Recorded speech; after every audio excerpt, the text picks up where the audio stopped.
O que você pensou, mãe? Que eu ia te dar a casa? Meu filho, a voz de Julia ecoou no escritório do advogado com um tom que eu nunca tinha ouvido dele. Não era apenas zombaria. Era puro desprezo. Estávamos sentados ao redor daquela mesa de madeira escura, e ele me olhou como se eu fosse uma estranha, como se eu não tivesse passado 35 anos cuidando dele, dando-lhe tudo o que eu tinha. Ele soltou uma risadinha.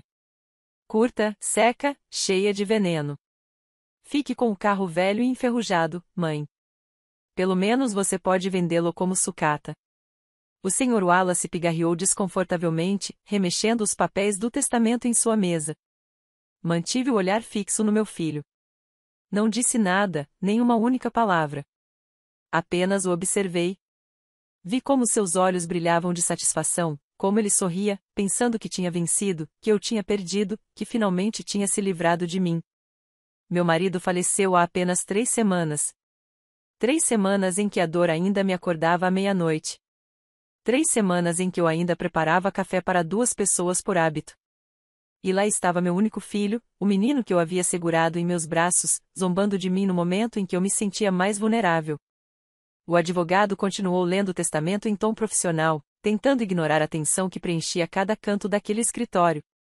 Para Julia Anderson, a casa principal localizada na Maple Avenue, aquela casa onde morei por mais de 30 anos, onde criei aquele menino que agora me olhava com frieza, onde cozinhei milhares de refeições, onde limpei, decorei e pintei cada parede com minhas próprias mãos. Ele também herdou as contas poupança, 2 contas bancárias que totalizavam quase $120 mil. Dinheiro que meu marido e eu havíamos economizado por décadas, sacrificando férias, comprando roupas em brechós, guardando cada centavo que podíamos. E para Ellen Anderson, continuou o advogado, sem me olhar nos olhos, o veículo Chevrolet de 1998. Aquele carro tinha mais de 25 anos. A pintura estava desgastada pelo sol. O motor fazia barulhos estranhos toda vez que era ligado. Os bancos estavam rasgados. Cheirava a mofo. Mal funcionava. Era literalmente um pedaço de metal velho que quase ninguém mais queria dirigir. Julian riu novamente, mais alto desta vez. Viu, mãe? Papai sabia quem realmente merecia tudo. Sou eu quem vai dar continuidade ao legado desta família. Você era apenas, bem, você sabe, aquela que estava lá. Nada mais. Senti algo dentro de mim se quebrar. Não foi meu coração. Foi algo mais profundo. Foi a imagem que eu tinha do meu filho. A ilusão de que em algum lugar dentro daquele homem, a criança que eu amei, ainda existia. Mas não, aquela criança não existia mais. Talvez ela nunca tenha realmente existido. O Sr. Wallace tossiu e recolheu os papéis. Bem, com isso concluímos a leitura do testamento. Se tiverem alguma dúvida, podem entrar em contato comigo no meu escritório durante a próxima semana. Julian levantou-se imediatamente, pegou sua cópia do testamento e lançou-me um último olhar. Um olhar que dizia tudo, que eu não importava mais, que meu tempo havia acabado, que agora ele era o dono de tudo e eu era apenas uma lembrança incômoda que logo desapareceria. Até logo, mãe. Ou talvez não. De qualquer forma, acho que você vai ter que encontrar um lugar para morar agora, né? A casa é minha legalmente, então espero que você comece a arrumar suas coisas logo. Ele foi embora sem esperar por uma resposta. Sem um abraço, sem uma palavra de conforto, simplesmente saiu, fechando a porta com uma batida forte que fez os quadros na parede tremerem. Permaneci sentada naquela cadeira, olhando para o advogado que evitava meu olhar. Ele sabia que o que acabará de acontecer era cruel, injusto, mas não disse nada. Era seu trabalho ler o testamento, não julgá-lo. Sr. Anderson, disse-lhe finalmente em voz baixa, sinto muito por tudo isso. Se precisar de tempo para assimilar ou se tiver dúvidas jurídicas, estou à sua disposição. Assenti com a cabeça em silêncio. Ainda não conseguia encontrar as palavras. Ainda não tinha processado completamente o que havia acontecido. Meu marido não me deixou quase nada, e meu filho me humilhou na frente de um estranho. Ele me tratou como se eu fosse um obstáculo, como se minha existência fosse um problema que finalmente havia sido resolvido. Mas aí me lembrei de algo. Meti a mão na minha bolsa, uma bolsa de couro velha e gasta que eu havia comprado há mais de 10 anos. Tirei um envelope branco, grosso, pesado e cuidadosamente lacrado. O Sr. Wallace olhou para mim com curiosidade. O que é isso, Sr. Anderson? Coloquei-o sobre a mesa devagar, com calma. Minha mão já não tremia. De repente, senti algo novo crescendo dentro de mim. Não era raiva. Não era dor. Era clareza. Era força. Era a certeza de que isso não ia terminar do jeito que meu filho pensava. Isto, disse finalmente, com voz firme, é algo que Julian precisa ver, algo que vai mudar tudo o que acabou de acontecer aqui. O advogado franziu a testa. Mantive o olhar fixo naquele envelope. Eu sabia o que continha. Guardei-o durante anos, esperando, duvidando, imaginando se algum dia precisaria usá-lo. E agora, depois do que eu acabará de vivenciar, depois daquela humilhação, depois daquela risada zombeteira, eu não tinha mais dúvidas. Meu filho achou que tinha vencido. Achou que eu era fraca, que aceitaria tudo em silêncio, que desapareceria sem fazer barulho. Mas ele estava enganado. Porque passei 60 anos neste mundo aprendendo a sobreviver. E se aprendi alguma coisa, foi que o silêncio nem sempre é sinal de fraqueza. Às vezes, o silêncio é apenas a calmaria antes da verdade. Saí daquele escritório com o envelope ainda guardado na bolsa. Não era a hora de abri-lo. Ainda não. Primeiro, eu precisava me lembrar. Precisava entender como tinha chegado até ali. Como meu próprio filho se tornará um estranho que me olhava com desprezo. Caminhei pelas ruas da minha cidade, sentindo o peso dos anos sobre meus ombros. O sol da tarde estava quente, mas eu mal o sentia. Minha mente estava em outro lugar. Em outro tempo, repassando cada momento, cada sinal que eu havia ignorado. Cada vez que eu preferia acreditar que tudo estava bem quando claramente não estava. A primeira vez que senti que algo estava errado foi há 3 anos. Era meu aniversário de 57 anos. Eu havia preparado um jantar especial. Nada elaborado, apenas frango assado com batatas, uma salada fresca e um bolo de chocolate que eu havia assado de manhã. Julian havia prometido vir. Ele me disse isso por telefone 2 dias antes. Claro que estarei lá, mãe. Estarei às 7 horas. Não se preocupe. Arrumei a mesa com a toalha de mesa que só usamos em ocasiões especiais. Separei os pratos bonitos. Comprei até flores frescas para o arranjo de mesa. Meu marido estava lá sentado, lendo o jornal, esperando comigo. Passaram-se as 7 horas. Depois, 7h30, 8 horas, 9 horas. O frango esfriou. As batatas endureceram. O bolo ficou intocado na bancada. Às 22 horas, recebi uma mensagem de texto. Curta, fria. Desculpe, mãe. Surgiu um imprevisto no trabalho. Te vejo semana que vem. Meu marido olhou para mim com pena. Ele não disse nada. Apenas apertou minha mão e me ajudou a guardar a comida na geladeira. Naquela noite, chorei no chuveiro para que ele não me ouvisse. Eu dizia a mim mesma que era verdade, que tinha sido trabalho, que meu filho estava ocupado construindo sua carreira, que eu deveria ser compreensiva. Mas a semana seguinte nunca chegou. Passaram-se meses antes de eu o ver novamente. A segunda vez foi pior. Meu marido precisou fazer uma cirurgia cardíaca. Nada muito sério, mas na idade dele, qualquer operação representava um risco. Liguei para Julian 3 dias antes para avisá-lo. Expliquei tudo.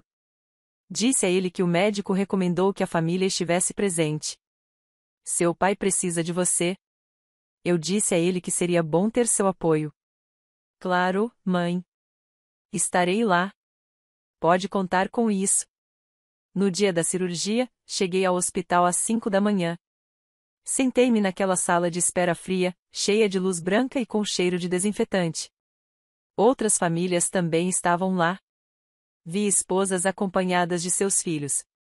Vi idosos rodeados de netos. Vi pessoas que não estavam sozinhas. Esperei por 4 horas. A cirurgia correu bem, graças a Deus. Quando o médico saiu para me dar a notícia, olhei em direção à porta, esperando ver Julia entrando correndo e pedindo desculpas pelo atraso. Mas ele não veio. Nem naquele dia, nem no dia seguinte. Nem quando meu marido acordou da anestesia perguntando por ele. Onde está o menino? Não consegui respondê-lo. Apenas apertei sua mão e disse para ele descansar. Naquela tarde, enquanto meu marido dormia, recebi outra mensagem. Desculpe, mãe. Tive uma reunião importante que não pude cancelar. Dê um abraço no papai por mim. Uma reunião importante. Mais importante do que ver o pai sair da cirurgia cardíaca.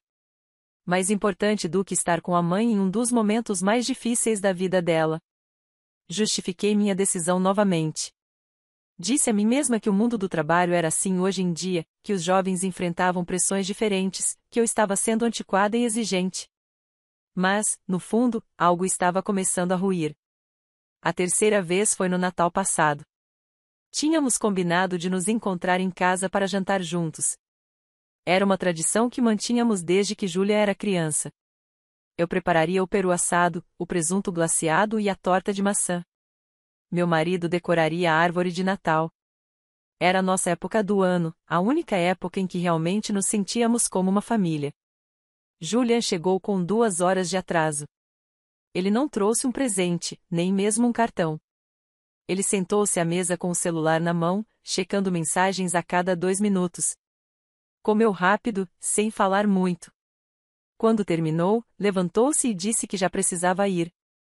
Mas você acabou de chegar, filho. Sim, mãe. Tenho planos com uns amigos. Você sabe como é. Ele saiu antes das 10 horas. Meu marido e eu estávamos sentados em frente à louça suja, olhando para a árvore de Natal que brilhava no canto da sala de estar. Naquela noite, eu não chorei. Apenas fiquei acordada, me perguntando em que momento eu havia perdido meu filho. Em que momento eu havia deixado de importar para ele. Mas o pior ainda não tinha acontecido. O pior aconteceu 2 meses depois, quando meu marido teve uma recaída. Seu coração falhou novamente. Desta vez, não havia cirurgia que pudesse salvá-lo. Os médicos fizeram o que puderam, mas não foi suficiente. Ele faleceu numa manhã de fevereiro. Suas mãos apertavam as minhas, ele olhava nos meus olhos como se quisesse me dizer algo que nunca conseguiu dizer. Liguei para Julian do hospital, chorando e tremendo. Mal conseguia falar. Filho, seu pai se foi. Venha, por favor. Preciso de você aqui. Houve um silêncio do outro lado da linha. Longo e desconfortável. Você já falou com a funerária? Essa foi a resposta dele. Não foi em sinto muito. Nem em estou a caminho. Nem em eu te amo, mãe. Apenas uma pergunta prática. Fria. Como se estivesse resolvendo um problema administrativo. Ele chegou atrasado ao velório. Cumprimentou alguns parentes. Ficou parado junto ao caixão por 2 minutos. Depois, foi para um canto checar o celular. Durante toda a cerimônia, ao longo de todas aquelas horas, recebi condolências de pessoas que mal conhecia. Julian estava lá, mas não estava presente. Era como um fantasma, uma sombra sem substância. E agora, 3 semanas depois de enterrar meu marido, aquele mesmo filho olhou nos meus olhos no escritório do advogado e riu. Ele riu da minha dor, da minha perda, de toda a minha vida reduzida a um carro velho que mal funcionava. Cheguei em casa naquela tarde sentindo um profundo cansaço nos ossos. Sentei-me na sala de estar, onde tudo ainda cheirava ao meu marido. Sua poltrona favorita ainda estava lá. Sua caneca de café ainda estava na mesinha de canto. Seus óculos de leitura repousavam ao lado do jornal do dia em que ele morreu. Abri minha bolsa e tirei o envelope branco. Segurei-o nas mãos. Parecia mais pesado do que eu me lembrava. Lá dentro estavam os documentos, as provas, a verdade que eu havia guardado por tanto tempo, pensando que nunca precisaria usá-la. Mas eu não podia mais ficar em silêncio. Não podia continuar fingindo que estava tudo bem. Meu filho tinha me levado ao limite. E agora, sem querer, sem saber, ele tinha aberto uma porta que não podia mais ser fechada. Porque aquele envelope continha algo que Julia jamais imaginou que existisse, algo que mudaria tudo o que ele pensava saber sobre si mesmo, sobre seu pai, sobre sua família. E quando ele visse aquilo, quando entendesse o que realmente havia acontecido durante todos esses anos, seu riso zombeteiro congelaria em seus lábios. Levantei-me do sofá e fui até meu quarto. Coloquei um envelope na gaveta de cima da cômoda, embaixo das roupas íntimas, onde ninguém nunca olhava. Ainda não era a hora de mostrar. Primeiro, eu precisava pensar. Precisava planejar cada passo cuidadosamente, porque o que eu estava prestes a fazer não tinha volta. Meu filho achava que eu era fraca. Que eu desapareceria em silêncio. Que eu aceitaria as migalhas que me deixavam sem dizer uma palavra. Mas ele estava enganado. Porque, mesmo que ele tivesse partido meu coração, mesmo que ele tivesse me humilhado, mesmo que ele tivesse me tratado como se eu não valesse nada, eu ainda tinha algo que ele jamais teria. Eu tinha a verdade, e a verdade, quando finalmente vem à tona, tem um poder que nenhuma herança pode comprar. Não consegui dormir naquela noite. Fiquei deitada encarando o teto, ouvindo os sons da casa vazia. O relógio da sala marcava a cada hora com seu tic-tac constante. A geladeira zumbia na cozinha. Lá fora, os cachorros da vizinhança latiam à distância. Tudo estava igual, mas eu já não era o mesmo. Algo mudou dentro de mim naquele escritório. Algo se quebrou, sim, mas algo também despertou. Uma parte de mim que estivera adormecida por anos, décadas talvez, uma parte que aprenderá a ficar em silêncio, a baixar a cabeça, a aceitar o que viesse apenas para manter a paz. Mas não havia mais paz para manter. Não havia mais família para proteger. Só restava a verdade e eu. Levantei antes do amanhecer. Preparei o café como todas as manhãs. Sentei-me à mesa da cozinha, onde tantas vezes tomei café da manhã com meu marido. Ainda coloquei 2 xícaras, por hábito. Ainda esperava ouvir seus passos descendo as escadas. Mas só havia silêncio. Tomei meu café devagar, deixando o calor queimar minha garganta. Eu precisava sentir alguma coisa. Precisava saber que ainda estava viva, que ainda conseguia sentir algo, porque depois do que eu tinha vivido ontem, parte de mim estava completamente anestesiada. Quando terminei, lavei as xícaras e subi para o meu quarto. Abri a gaveta da cômoda e peguei o envelope branco. Coloquei-o sobre a cama e sentei-me em frente a ele, apenas olhando para o envelope, sabendo o que continha, sabendo o que significava. Dentro desse envelope havia 3 documentos. A primeira foi uma carta que meu marido me deu 6 meses antes de falecer. Estávamos sentados no pátio dos fundos, comendo sorvete à sombra do abacateiro. Ele havia ficado quieto a tarde toda, pensativo. Por fim, ele tirou um envelope do bolso da camisa e me entregou. Guarde isto, Helen. Não abra agora. Guarde em um lugar seguro.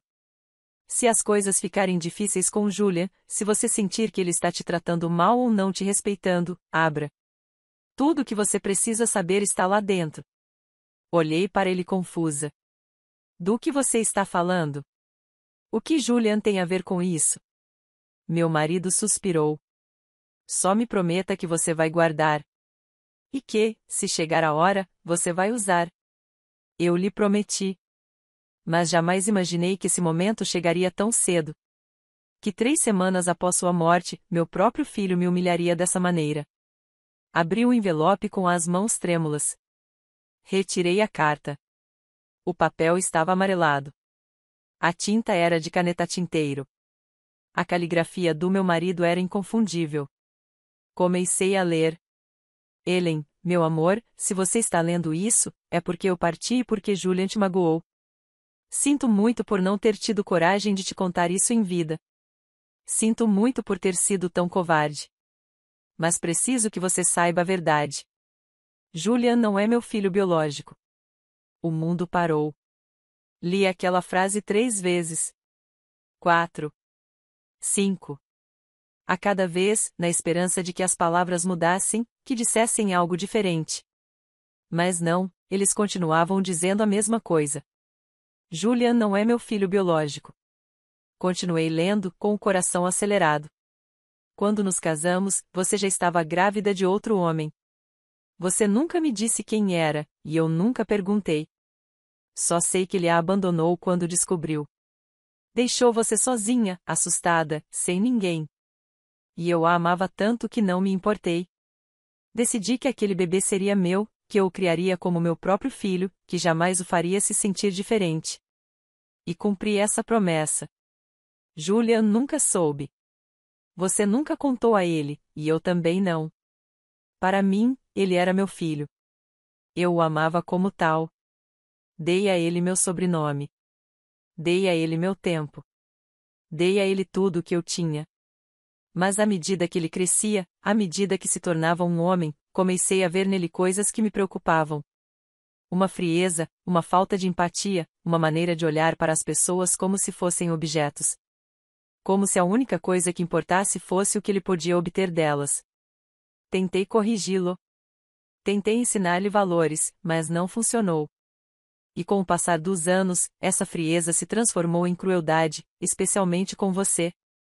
Eu vi como ele a tratava, como a ignorava, como falava com você naquele tom que me despedaçou a alma. E cada vez que ele fazia isso, eu queria gritar a verdade para ele. Eu queria dizer que ele não tinha o direito de tratá-la daquele jeito, que você era a mãe dele, que você lhe deu a vida, que você sacrificou tudo por ele.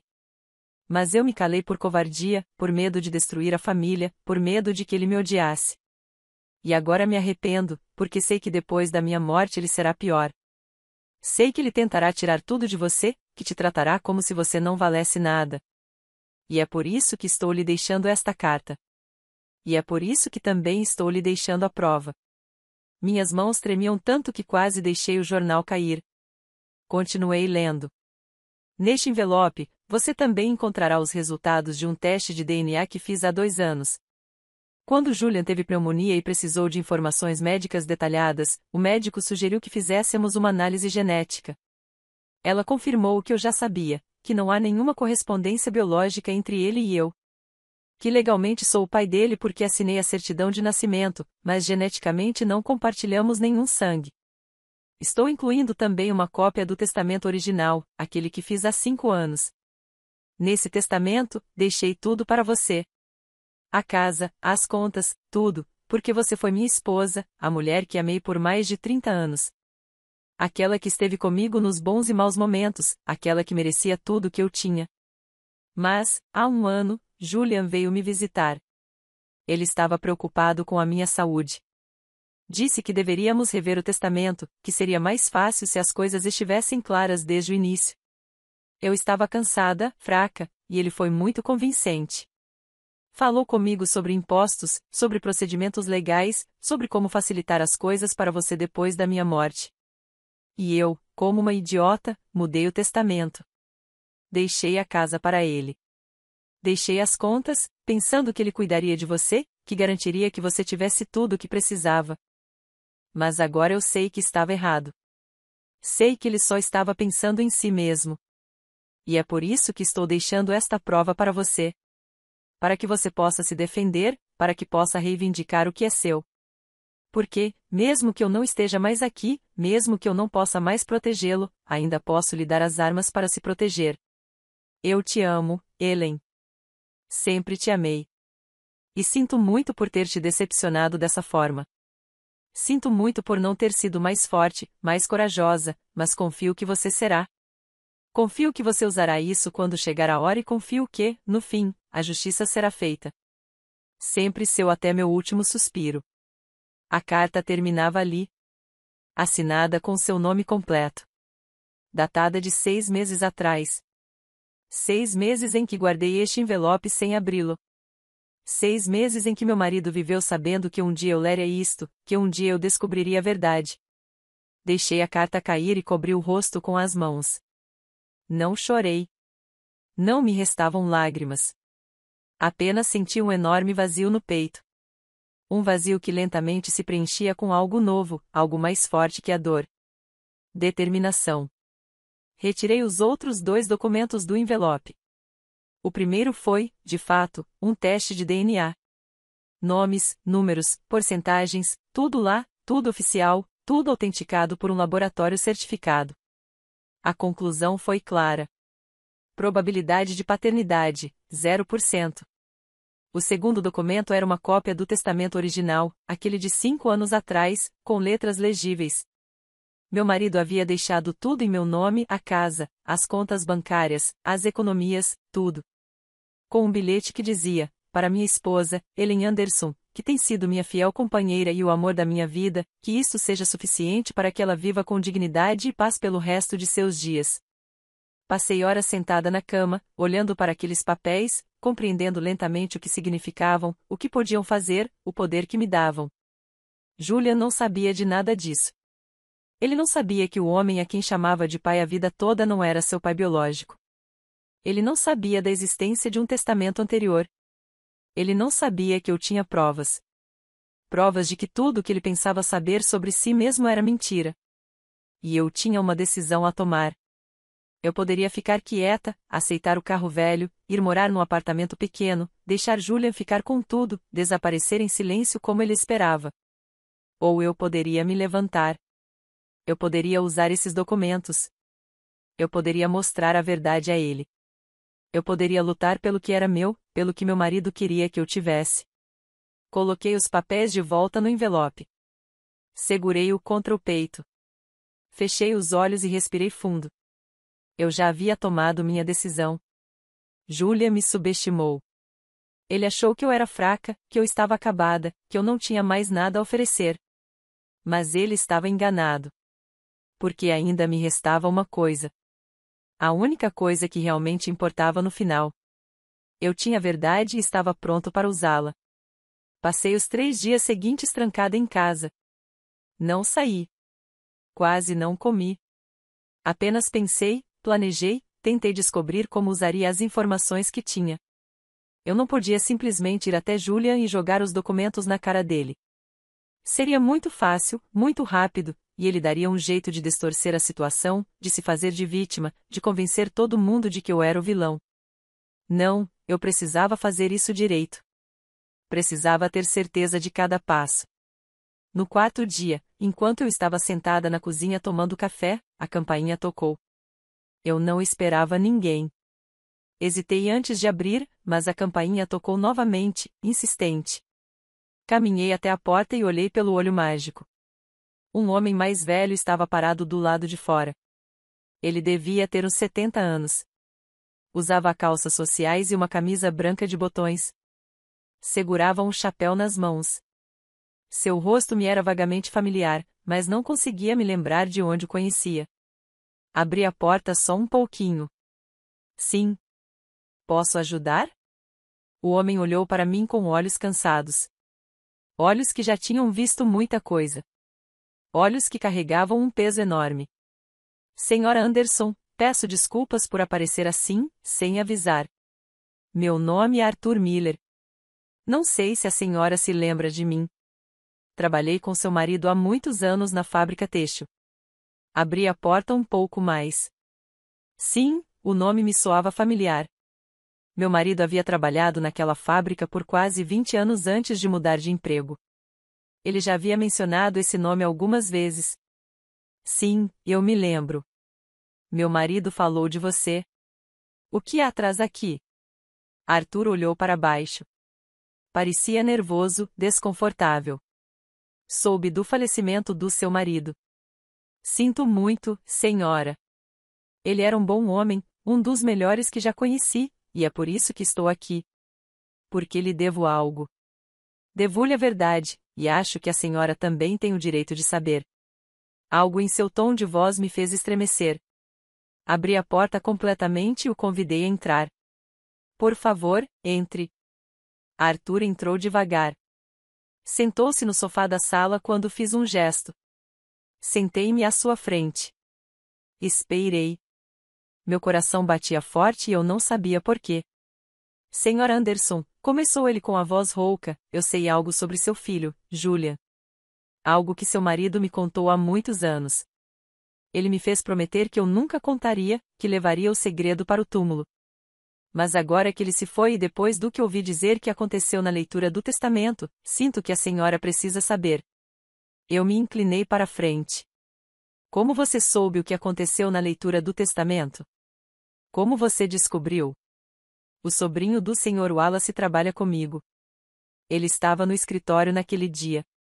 Ele ouviu tudo.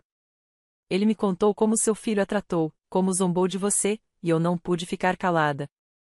Seu marido gostaria que você soubesse toda a verdade. Engoli em seco. Toda a verdade. Havia mais do que eu já sabia. Arthur tirou um lenço do bolso e enxugou a testa. Estava quente, mas acho que o estava fazendo suar era o que ele estava prestes a dizer. Seu marido me contou, muitos anos atrás, que Julia não era seu filho biológico, que você havia tido um relacionamento com outro homem antes de se casar e que esse homem a abandonou ao descobrir a gravidez. Seu marido decidiu criar o menino como se fosse seu próprio filho. Ele o amava como se fosse de sangue. Ele me contou isso uma noite, quando estávamos tomando umas cervejas depois do trabalho.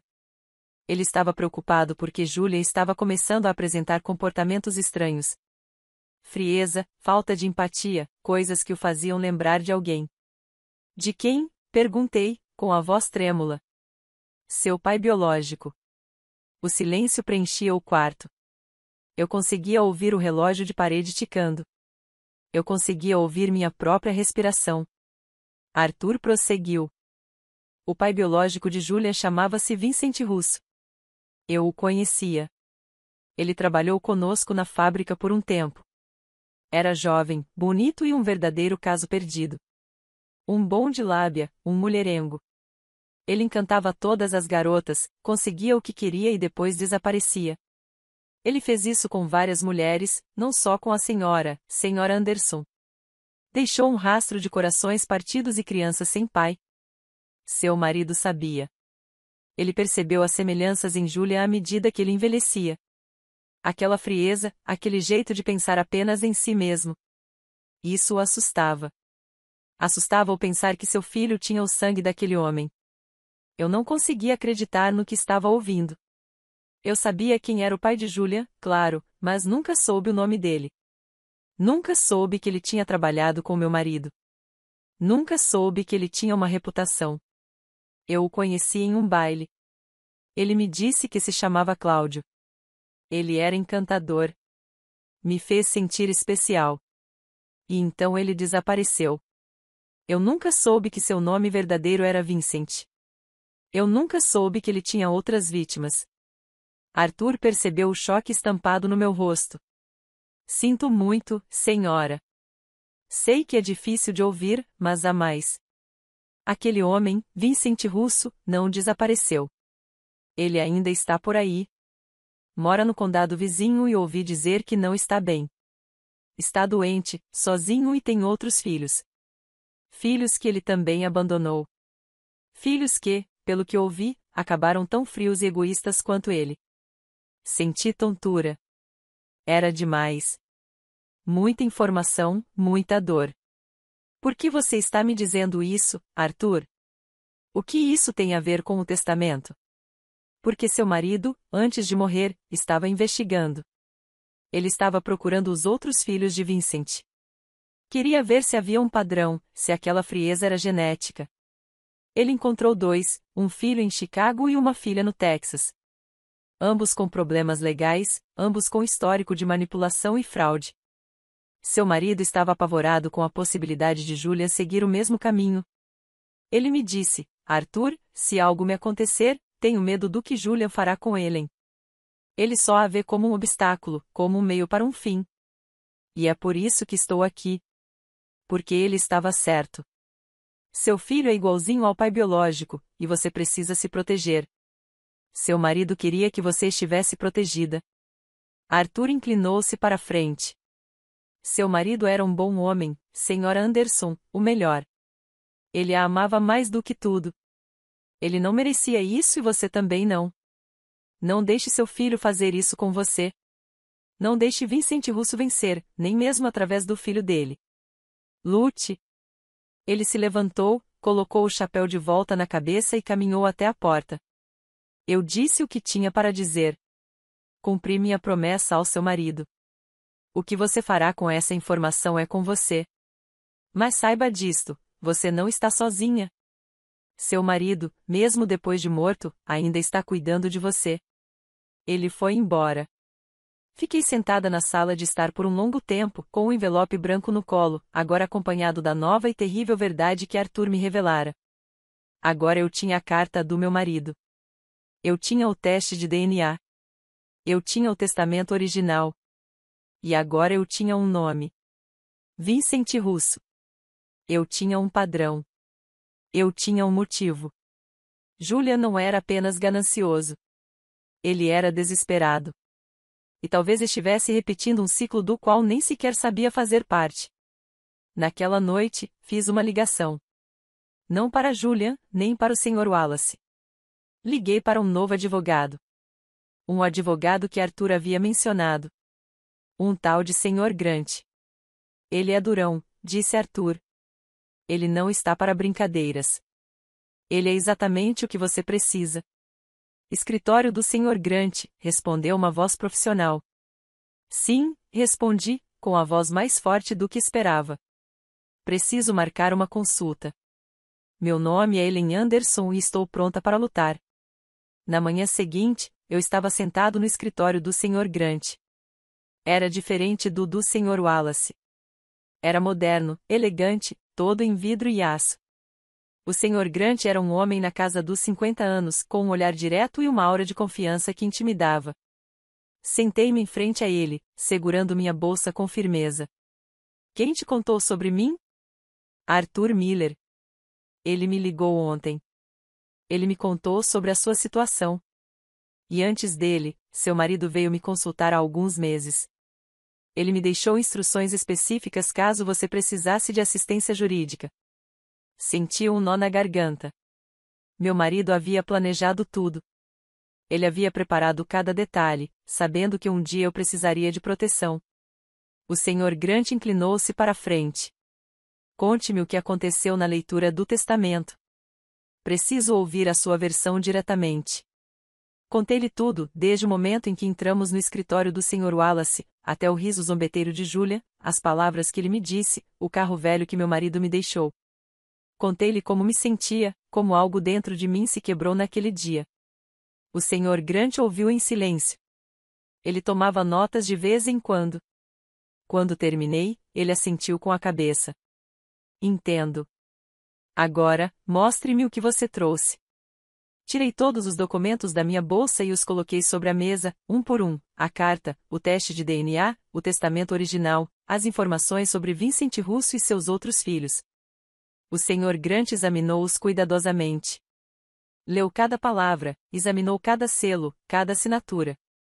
Levou-lhe quase 20 minutos. Finalmente, ele olhou para cima. Isso é sólido, Sra. Anderson. Muito sólido. Temos várias linhas de argumentação para trabalhar. Primeiro, há o testamento original, que expressa claramente o desejo inicial do seu marido de deixar tudo para a senhora. Segundo, temos provas de que seu marido alterou esse testamento sob pressão ou manipulação de Julia. E terceiro, temos a prova de DNA que demonstra que Julia não é filho biológico do seu marido. Isso altera alguma coisa do ponto de vista legal? Isso pode mudar muita coisa. Se pudermos provar que Julia sabia que não era filho biológico e mesmo assim manipulou seu marido para alterar o testamento, isso é fraude. Se pudermos provar que ele exerceu influência indevida sobre um homem doente e vulnerável, isso invalida o testamento mais recente. E se pudermos provar que seu marido estava sob efeito de medicamentos ou em estado de confusão mental quando assinou o Novo Testamento, também podemos contestá-lo. E podemos provar isso? O Sr. Grant esboçou um leve sorriso, um sorriso que não chegou aos olhos, mas transmitiu confiança. Podemos tentar. Vou precisar do histórico médico do seu marido do último ano. Preciso falar com o médico dele. Preciso ver todas as movimentações bancárias. E preciso que você me conte tudo o que se lembra sobre o dia em que seu marido alterou o testamento. Qualquer detalhe pode ser importante. Passamos as 2 horas seguintes revendo tudo. Contei a ele que meu marido estava tomando analgésicos fortes, que em alguns dias ele ficava confuso, que Julian tinha começado a visitá-lo com mais frequência por volta daqueles meses, que eu tinha ouvido conversas sobre o testamento, mas meu marido me disse para não me preocupar, que tudo estava sob controle. O Sr. Grant estava constantemente fazendo anotações. Preciso que a senhora faça algo por mim, Sra. Anderson. Preciso que não diga uma palavra sequer disso para Julia. Nada. Se ele suspeitar que estamos preparando algo, tomará precauções. Ele esconderá provas. Preparará sua própria defesa. Precisamos que seja uma surpresa completa. Quanto tempo vai demorar? 2 semanas, talvez 3. Preciso reunir todas as provas, falar com as testemunhas, preparar os documentos legais e, em seguida, solicitaremos uma audiência judicial para contestar o testamento.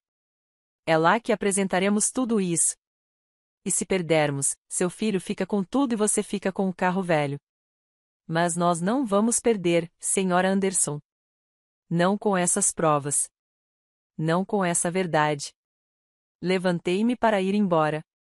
Eu havia dado o primeiro passo. Eu havia posto as engrenagens em movimento. Não havia como voltar atrás. O Sr. Grant me acompanhou até a porta. Mais uma coisa, Sra. Anderson. Seu marido me pagou adiantado pelos meus serviços. Há 6 meses, ele depositou $20.000 na minha conta com instruções específicas para usar esse dinheiro para defendê-la, caso precisasse. Portanto, não se preocupe com os custos. Está tudo coberto. Senti as lágrimas brotarem nos meus olhos. Meu marido, mesmo morto, ainda cuidava de mim, ainda me protegia. Obrigada, sussurrei. Saí daquele escritório com uma sensação estranha no peito. Era uma mistura de medo e esperança, de dor e determinação. Pela primeira vez em semanas, senti que tinha um propósito, um plano, uma razão para levantar da cama todas as manhãs. Nos dias seguintes, o Sr. Grant trabalhou rapidamente. Ligava-me dia sim, dia não, para me manter informada. Ele tinha conseguido os registros médicos do meu marido. Tinha falado com o médico que o tratava. Tinha analisado as movimentações bancárias. Tudo apontava para a mesma coisa. Meu marido estava tomando medicamentos fortes quando alterou o testamento. E Julia estivera presente em todas as visitas ao banco, em todos os encontros com o tabelião, pressionando, insistindo, manipulando. Ele também havia contatado os outros filhos de Vincent Russo. 2 deles concordaram em prestar depoimento, se necessário. Eles falariam sobre como seu pai biológico os havia abandonado, como ele havia arruinado suas vidas e como viam padrões de comportamento semelhantes em outras pessoas com o mesmo sangue. Entretanto, permaneci em silêncio. Não disse nada a Julia. Ele me ligou uma vez para dizer que eu tinha 2 semanas para tirar minhas coisas da casa, que ele já havia falado com um corretor de imóveis e que queria vender a propriedade o mais rápido possível. Tudo bem, eu disse em tom neutro. Vou precisar de um pouco mais de tempo, mas entendo. Fiquei surpresa com a calma da minha voz, com a calma que eu sentia, porque eu sabia algo que ele não sabia. Eu sabia que o tempo estava a meu favor. Que cada dia que passava me aproximava da justiça. Finalmente, após 2 semanas e 4 dias, o Sr. Grant me ligou. Sra. Anderson, estamos prontos. Já apresentei a contestação do testamento ao juiz. A audiência está marcada para a próxima segunda-feira, às 10 horas da manhã. Julian já foi notificado. Ele terá que estar presente. E agora, o que eu faço? Agora você se prepara. Vista suas melhores roupas. Chegue cedo e deixe o resto comigo. Você só precisa estar lá com dignidade, com calma, deixando a verdade falar por si mesma. Desliguei o telefone e sentei na sala de estar vazia da casa que em breve deixaria de ser minha, ou talvez voltaria a ser. Tudo dependia do que acontecesse na segunda-feira. O fim de semana anterior à audiência foi o mais longo da minha vida. Os minutos se arrastavam como horas, as horas como dias. Não consegui dormir. Mal comi. Apenas caminhei pela casa vazia, tocando as paredes, relembrando cada momento vivido ali.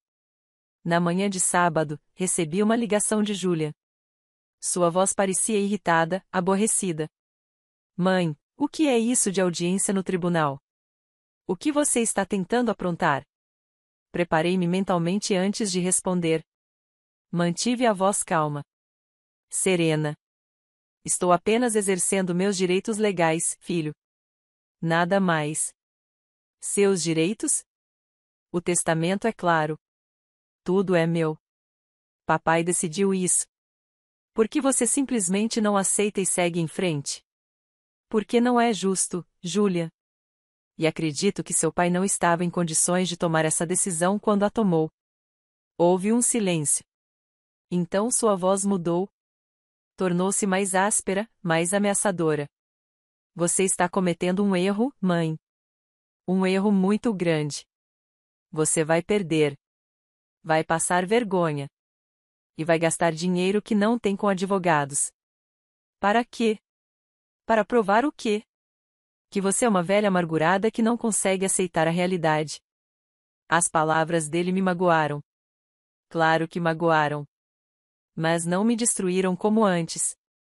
Porque agora eu tinha algo que ele não tinha. Eu tinha a verdade. E a verdade me fortaleceu. Veremos na segunda-feira, Júlia. No tribunal. Desliguei antes que ele pudesse responder. Minhas mãos tremiam, mas meu coração estava firme. No domingo, fui à igreja. Não ia há meses, desde antes da morte do meu marido. Sentei-me num dos bancos do fundo, onde ninguém me veria, onde eu poderia ficar sozinha com meus pensamentos e com Deus. Eu não orei por vingança. Eu não orei para que Júlia sofresse.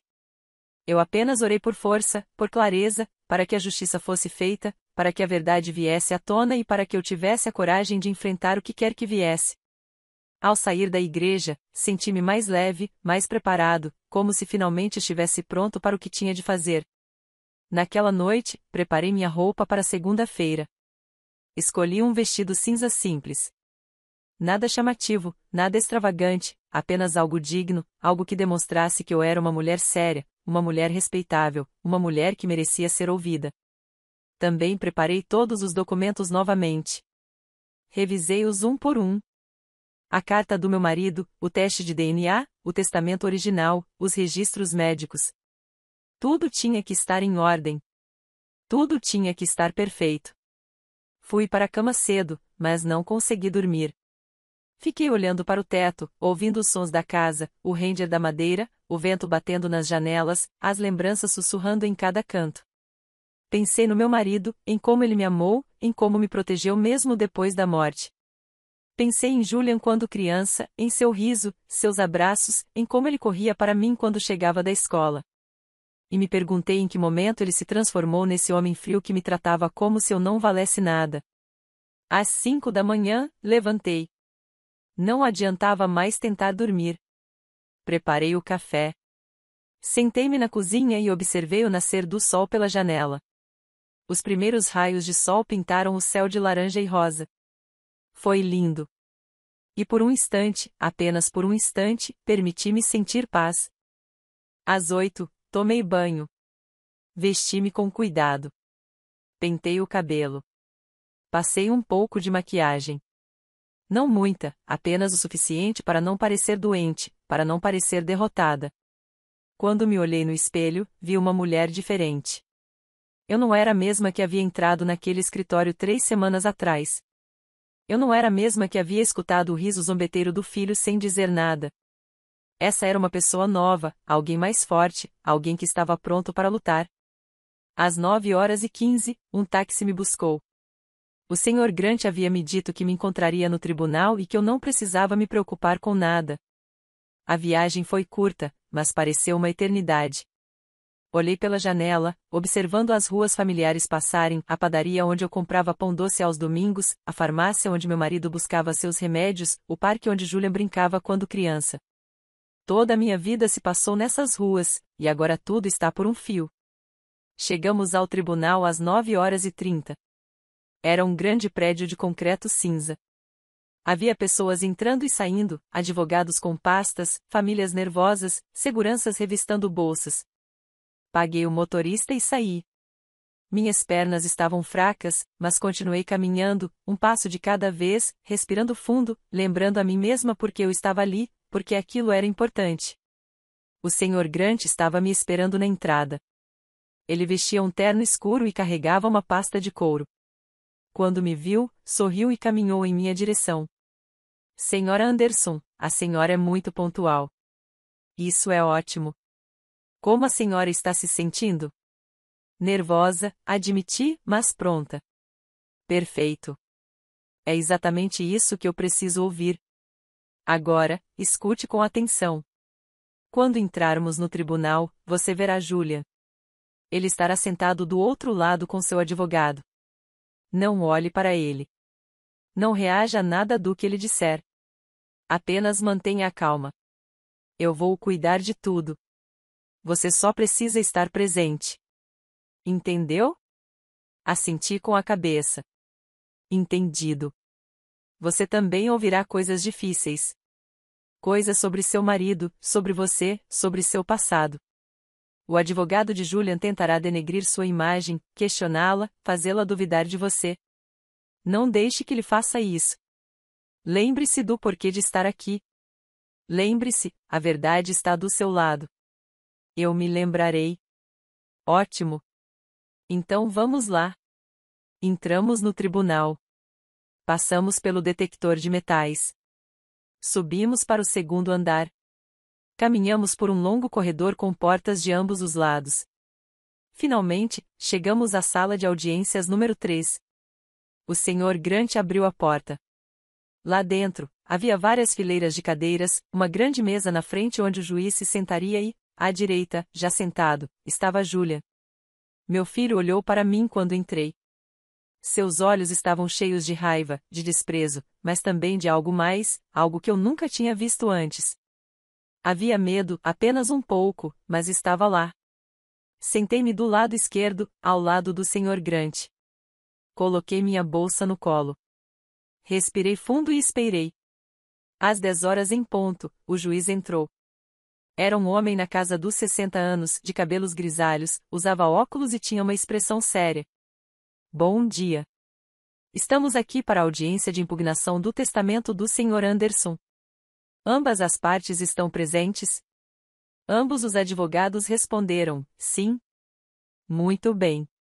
Vamos começar. O momento havia chegado. Não havia mais volta.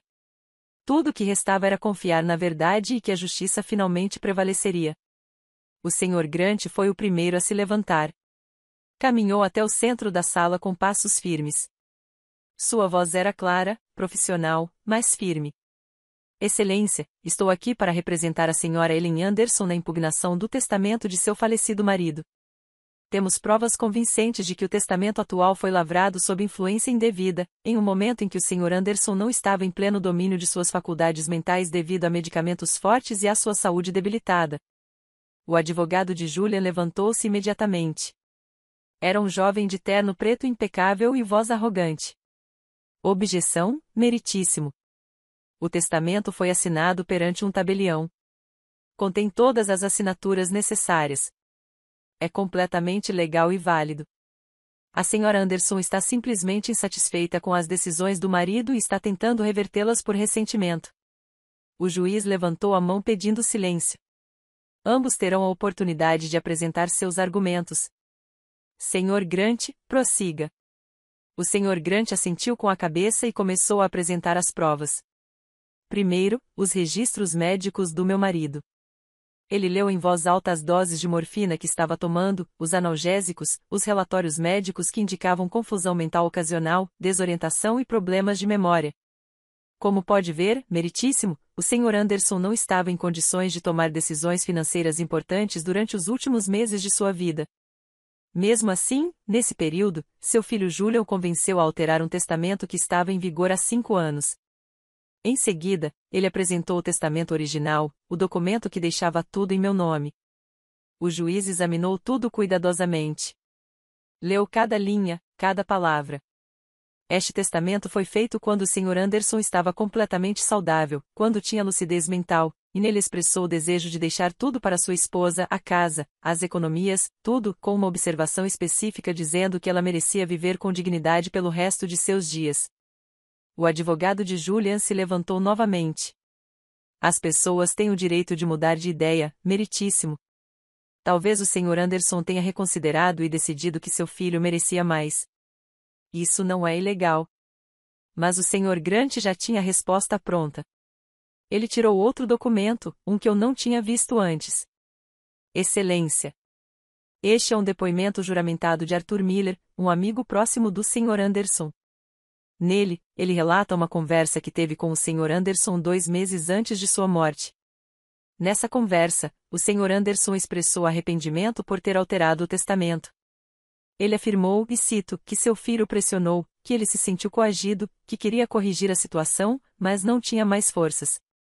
O tribunal ficou em silêncio. Olhei para Júlia. Ele estava pálido. Suas mãos apertavam a borda da mesa. Você disse. Então ele olhou para o Sr. Grant. Você tem mais provas? Sim, meritíssimo. Tenho mais uma coisa. Algo que muda completamente o contexto deste caso. O Sr. Grant se virou para mim. Ele fez um sinal. Era a hora. Levantei-me, com as pernas tremendo. Caminhei até a frente. O Sr. Grant gentilmente pegou meu braço para me guiar. Parei diante do juiz, diante de Julia, diante de todos. A Sra. Anderson vai depor sobre informações que seu marido deixou para ela antes de falecer, informações que seu filho desconhece e que são fundamentais para entender por que este testamento deve ser anulado. O juiz assentiu com a cabeça. Sra. Anderson, por favor, prossiga. Respirei fundo.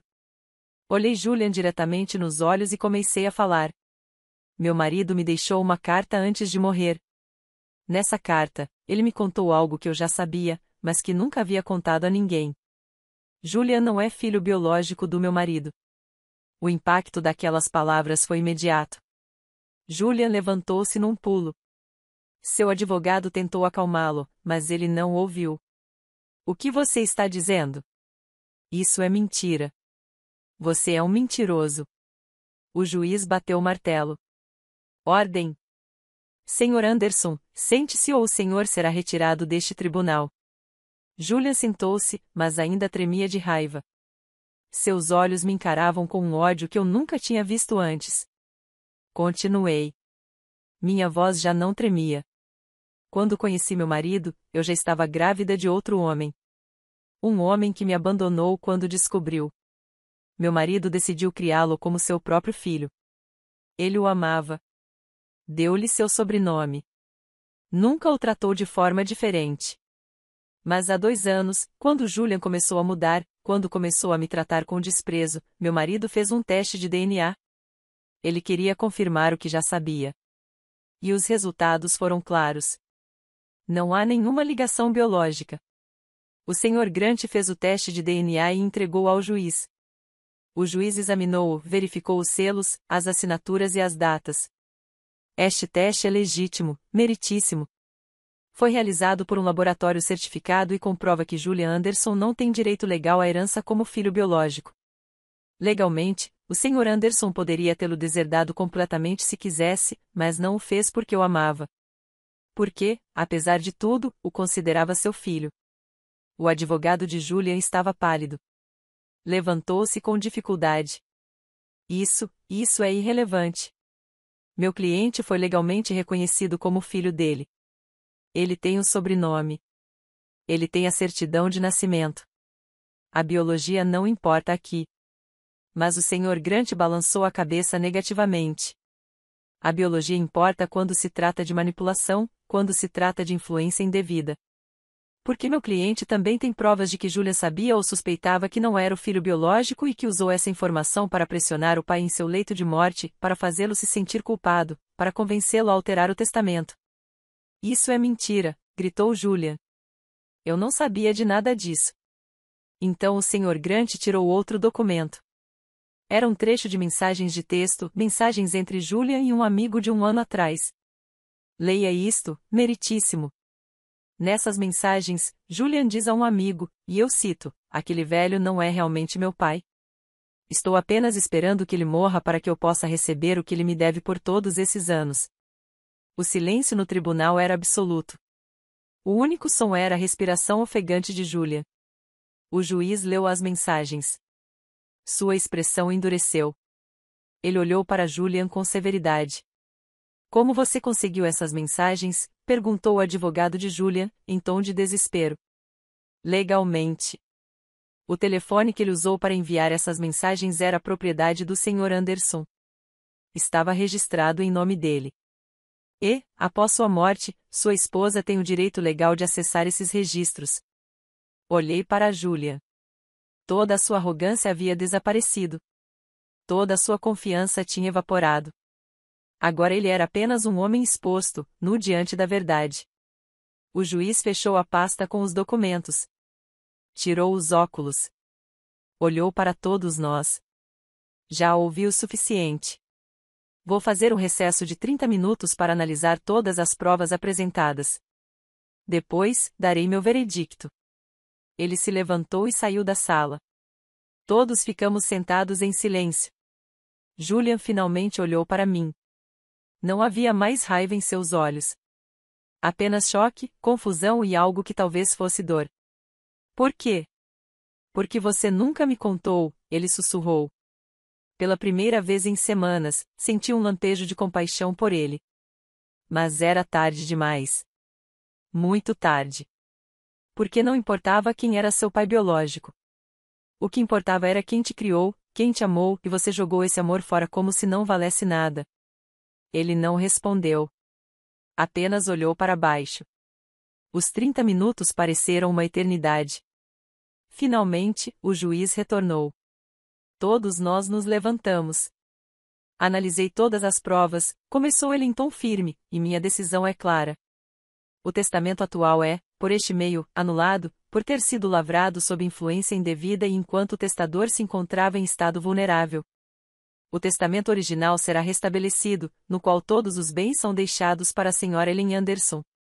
As palavras do juiz ecoaram na sala como um trovão. Senti minhas pernas fraquejarem. O Sr. Grant colocou a mão no meu ombro para me dar firmeza.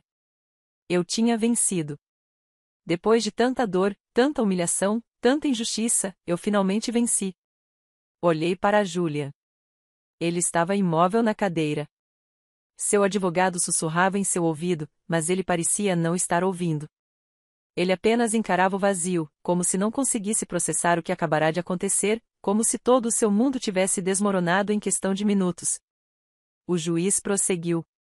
Além disso, ordeno que o Sr. Julian Anderson desocupe a propriedade em um prazo não superior a 15 dias. A casa pertence legalmente à Sra. Anderson e ele não tem o direito de permanecer lá. Caso não cumpra voluntariamente esta ordem, será iniciado um processo de despejo forçado. Julian ergueu a cabeça bruscamente. Sua voz saiu embargada. 15 dias. Para onde eu devo ir? O juiz olhou para ele sem demonstrar qualquer emoção. Essa não é a preocupação deste tribunal. Você deveria ter pensado nessas consequências antes de manipular seu pai doente. Esta audiência está encerrada. Ele bateu o martelo pela última vez. Levantou-se e saiu da sala. Os oficiais de justiça se aproximaram para sinalizar que deveríamos ir embora. O Sr. Grant se virou para mim com um sorriso genuíno. Conseguimos, Sra. Anderson. A casa é sua. As economias são suas. Tudo é seu, como deveria ter sido desde o início. Não consegui responder. As lágrimas finalmente começaram a cair. Mas não eram lágrimas de tristeza. Eram lágrimas de alívio, de libertação, de justiça finalmente feita. Saímos do tribunal. No corredor, Julia me alcançou. Seu advogado já havia ido embora. Ele estava sozinho, derrotado. Mãe, espere. Parei. Virei-me para olhá-lo. Por um instante, vi o menino que lhe fora, o menino que corria para mim depois da escola, o menino que me abraçava quando estava com medo. Mas aquele menino havia desaparecido.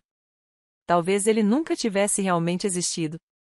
O que você quer, Julian? Ele engoliu em seco. Parecia estar procurando as palavras certas. Eu não sabia que papai estava tão doente.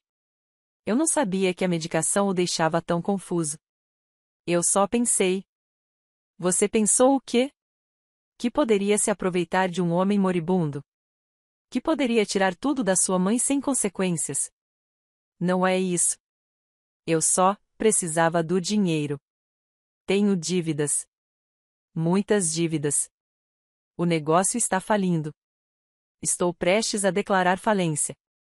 Pensei que se tivesse a casa, se tivesse as economias, conseguiria me salvar. Então a verdade veio à tona. Não tinha sido apenas crueldade. Tinha sido desespero, egoísmo, covardia. Mas já era tarde demais para explicações. Você poderia ter me pedido ajuda, Julia. Você poderia ter sido honesto comigo. Mas, em vez disso, você escolheu me humilhar. Você escolheu rir de mim. Você escolheu me tratar como se eu não valesse nada. Ele olhou para baixo. Desculpe. Essas duas palavras, tão pequenas, tão insuficientes. Eu também sinto muito, filho. Sinto muito que as coisas tenham chegado a este ponto. Sinto muito que você não tenha sido o homem que seu pai esperava que você fosse. Sinto muito que o amor que lhe demos não tenha sido suficiente para torná-lo uma pessoa melhor. Virei-me e caminhei em direção à saída. Julian não me seguiu. Ele simplesmente ficou parado no meio do corredor, observando-me ir embora. Os dias seguintes foram estranhos. Voltei para casa sabendo que agora era completamente minha, que ninguém poderia tirá-la de mim, que finalmente tinha o que meu marido sempre quisera que eu tivesse. Julian cumpriu a ordem do juiz. Em 2 semanas, ele já havia retirado todos os seus pertences. Ele não veio se despedir. Apenas enviou alguns amigos com um caminhão para buscar seus bens. Fiquei no meu quarto enquanto eles trabalhavam. Eu não queria vê-lo. Não queria outro confronto. Já tinha aguentado o suficiente. Quando eles saíram, percorri a casa toda. Estava vazia, sem a presença dele. Mas ainda estava repleta de lembranças, boas lembranças de quando ele era criança, de quando éramos uma família, de quando ainda havia amor entre aquelas paredes. Decidi fazer algumas mudanças, não grandes, apenas pequenas. Pintei a sala de estar com uma cor mais clara. Troquei as cortinas. Mudei os móveis de lugar. Queria que a casa tivesse um ar de nova, que parecesse um começo e não um fim. Certa tarde, enquanto limpava o sótão, encontrei uma caixa antiga. Dentro dela havia fotos do Julian quando bebê. Fotos do meu marido segurando-o, sorrindo, olhando para ele com tanto amor que chega a doer vê-las agora. Sentei-me no chão empoeirado do sótão e fiquei horas olhando para aquelas fotos. Chorei. Chorei pelo filho que eu poderia ter tido, pelo homem que meu marido era e que se foi, por tudo que foi perdido. Mas também senti algo mais. Senti paz porque tinha feito a coisa certa. Tinha defendido a minha dignidade. Tinha lutado por justiça e tinha vencido. Naquela noite, recebi uma ligação de Arthur Miller. Senhora Anderson, soube da notícia. Estou muito feliz por você. Seu marido estaria orgulhoso. Obrigado, Arthur, por tudo, por ter vindo naquele dia, por me dar as informações de que eu precisava, por me ajudar a encontrar forças para lutar. Você não precisa me agradecer. Eu apenas fiz o que seu marido teria me pedido para fazer, cuidar de você.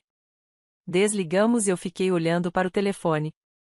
Pensei em todas as pessoas que me ajudaram, Arthur, o Sr. Grant, meu marido, que mesmo depois de morto planejou minha proteção. Eu não estava sozinha. Na verdade, eu nunca tinha estado sozinha. Os meses se passaram. A casa voltou a ser um lar. Comecei a convidar amigos para tomar café. Voltei a cozinhar. Comecei a cuidar do jardim que havia negligenciado por tanto tempo. E aconteceu algo estranho. Comecei a me sentir jovem de novo. Não fisicamente, meus 60 anos ainda estavam lá. Meus joelhos ainda doíam. Minhas costas ainda reclamavam. Mas por dentro, algo havia sido rejuvenescido. Algo havia renascido. Certo dia, enquanto regava as plantas no jardim, vi uma vizinha passar com a neta.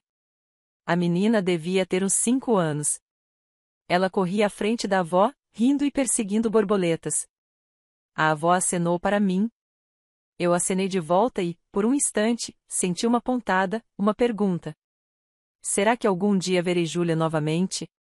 Será que algum dia haverá uma reconciliação? Eu não sabia. Talvez sim, talvez não. Mas não dependia mais de mim. Eu tinha feito a minha parte. Eu tinha estabelecido limites. Eu tinha exigido respeito. Agora cabia a ele decidir se queria tentar consertar o que tinha quebrado. Naquela noite, sentei-me na poltrona do meu marido, a mesma que ele usava há anos. Fechei os olhos e, por um instante, quase pude sentir sua presença, quase ouvir sua voz.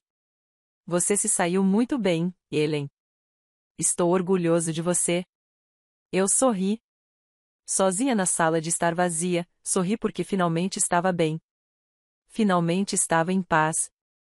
Finalmente, eu havia recuperado não apenas minha casa e minhas economias, mas algo muito mais valioso. Eu havia recuperado minha dignidade, minha voz, minha força. Eu havia recuperado a mim mesma. Já se passaram 6 meses desde aquela audiência. 6 meses desde que o juiz proferiu aquelas palavras que mudaram minha vida. 6 meses desde que recuperei o que era meu. E a cada dia que passa, sinto-me um pouco mais forte, um pouco mais inteiro. A casa não parece mais vazia. Eu a enchi de vida novamente.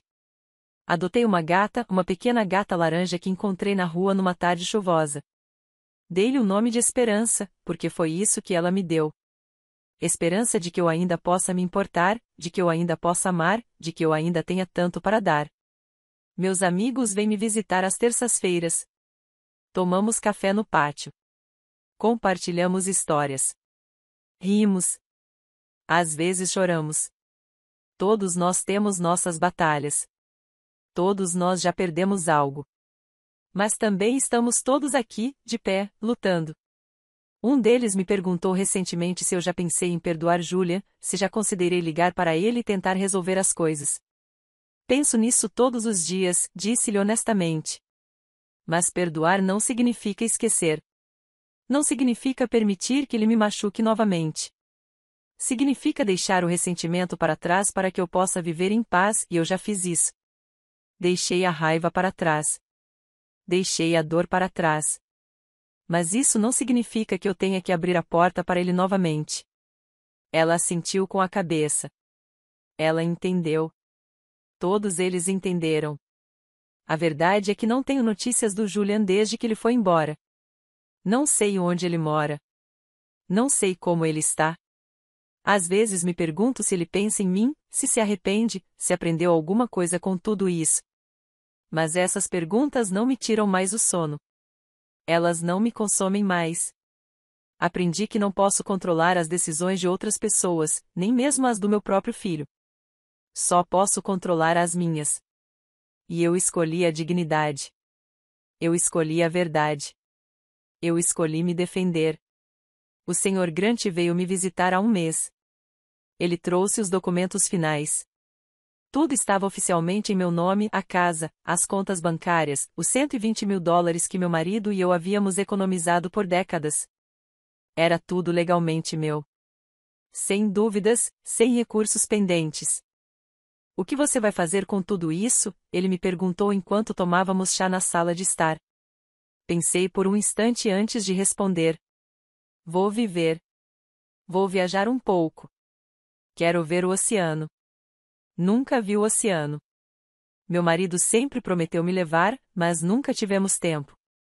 Agora vou. Vou ficar em frente ao oceano e respirar aquele ar salgado. Vou sentir a areia sob meus pés. Vou fazer tudo o que sempre adiei. Ele sorriu. Fico feliz por você, Sra. Anderson. Você merece. Depois que ele foi embora, fiquei pensando naquelas palavras. Eu mereço isso. Quantas vezes na minha vida pensei o contrário? Quantas vezes me conformei com menos? Quantas vezes acreditei que não valia o suficiente? Mas agora eu sei que não é bem assim. Sei que sou digna. Sempre fui. E ninguém tem o direito de me fazer sentir o contrário. Ontem, enquanto eu cozinhava, a campainha tocou. Meu coração disparou. Por um segundo, pensei que pudesse ser Julian, que ele finalmente tivesse vindo conversar, pedir desculpas, tentar consertar o que havia quebrado. Mas não era ele. Era uma mulher jovem. Parecia ter cerca de 30 anos. Ela segurava um bebê nos braços. Sra. Anderson? Perguntou ela, nervosa. Sim, sou eu. Como posso ajudar? Ela engoliu em seco. Parecia estar reunindo coragem. Meu nome é Sarah. Sarah Russo. Eu sou irmã do Julian. Filha do Vincent Russo. O mundo parou. Uma das irmãs de Julian. Uma das crianças que Vincent havia abandonado. Ela estava aqui, à minha porta. Por favor, entre. Estávamos sentadas na sala de estar. Eu preparei um chá. O bebê dormia em seus braços. Ela me contou sua história, como seu pai a abandonou quando ela tinha 2 anos, como sua mãe lutou sozinha para criá-la, como ela procurou seus irmãos quando cresceu e como encontrou Julia alguns meses atrás. Ele me contou o que aconteceu, sobre a audiência, sobre a herança, tudo. E eu queria vir lhe contar uma coisa, Sra. Anderson. O que é aquilo? Você fez a coisa certa. Meu pai arruinou muitas vidas. E eu vejo essa mesma escuridão em alguns dos meus irmãos. Essa mesma frieza. Mas você não deixou que isso a destruísse. Você não deixou que Julia se safasse. E isso me dá esperança. Esperança de que possamos quebrar esses padrões. De que não precisamos ser como nosso pai. Suas palavras me encheram de uma emoção que eu não esperava. Peguei em sua mão. Você já quebrou esse padrão. Você está aqui com seu bebê, construindo sua própria vida.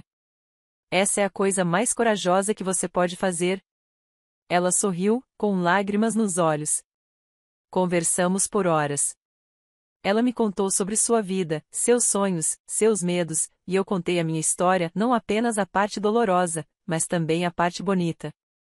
Os bons anos com meu marido, os momentos felizes com Julian quando ele era criança, tudo. Quando ela saiu, me abraçou forte. Obrigado por me receberem. Obrigado por me ouvirem. Obrigado por terem vindo. Por me lembrarem que sempre há esperança. Sempre há uma chance de sermos melhores. Naquela noite, fui para a cama pensando em tudo que havia vivido, na longa jornada que percorri desde aquela tarde no escritório do advogado, quando meu filho riu de mim, até hoje, da humilhação à dignidade, do silêncio à voz. E eu entendi algo importante. Essa história nunca foi sobre vingança. Nunca foi sobre tirar algo de Julia. Tratava-se de reencontrar a mim mesma. De me lembrar de quem eu era antes de me convencerem de que eu não valia nada. De encontrar a força que sempre esteve ali, apenas esperando o momento certo para despertar. Meu marido me deu as ferramentas. Arthur me deu as informações. O Sr. Grant me representou. Mas fui eu quem lutou. Fui eu quem se levantou. Fui eu quem decidiu não aceitar as migalhas. E isso, mais do que a casa, mais do que o dinheiro, mais do que qualquer vitória legal, é o que realmente importa. Agora, quando me olho no espelho, vejo uma mulher diferente. Vejo alguém que sobreviveu, que lutou, que venceu, não perfeita, não sem cicatrizes, mas de pé, forte, digna. E se eu pudesse dizer algo às mulheres que estão passando pela mesma coisa, aquelas que sentem que não importam mais, aquelas que acreditam que devem se contentar com o que lhes é dado, eu diria o seguinte: não se cale. Não aceite a injustiça só para manter a paz. Não acredite neles quando disserem que você não vale nada, porque você vale muito. Você sempre valeu muito. E a verdade, quando você finalmente decide contá-la, tem um poder que nenhuma mentira pode derrotar. Amanhã vou comprar minhas passagens. Vou ao oceano, como prometi. Vou ficar em frente ao oceano e vou gritar. Vou gritar tudo que mantive em silêncio por anos. E então eu vou rir. Vou sentir o vento no meu rosto e lembrar que estou viva. Que ainda tenho tempo. Que a minha história não acabou. Está apenas começando. E você que está lendo isto, você que talvez se sinta invisível, você que pensa que é tarde demais para se defender, deixe-me lhe perguntar algo. Você já se sentiu como se tivessem tentado apagá-lo, da sua própria história? Como se tratassem como se você não importasse? Como se seus anos de sacrifício não valessem nada? Se for esse o caso, quero que saiba que você não está sozinho, que sua voz importa, que sua dignidade importa e que nunca, jamais é tarde demais para recuperar o que é seu. Nunca é tarde demais para se tornar quem você sempre deveria ter sido. Dee pediu para ver a declaração juramentada. Ele a leu lentamente.